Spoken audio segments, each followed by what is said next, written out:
जय श्रीराम. हिंदू धर्मामध्ये पवित्र असलेली गोमाता आणि भगवान शंकराला प्रिय असणाऱ्या नंदीची आज महाराष्ट्रामध्ये राजरोसपणे कत्तल चालू आहे. तर ही कत्तल सर्व थांबावी यासाठी आम्ही सर्व गोरक्षक मिळून रात्रीचा दिवस करून प्रयत्न करत असतो.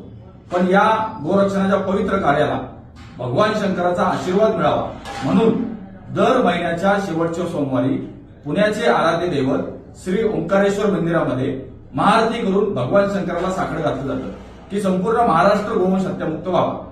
या महाआरतीला यंदा जगद्गुरू श्री मनोहरमामा भोसले, त्याचप्रमाणे पुरंदर तालुक्याचे आमदार आदरणीय श्री विजयबापू शिवतारे आणि भाजपाचे युवा मोर्चाचे सरचिटणीस दुष्यंतजी मोहोळ असे प्रमुख पाहुणे म्हणून महाआरतीला लाभले.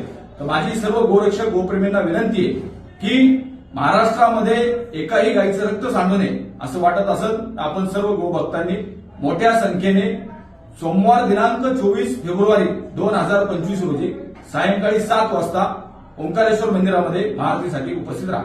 धन्यवाद. जय श्रीराम. जय गोमाता.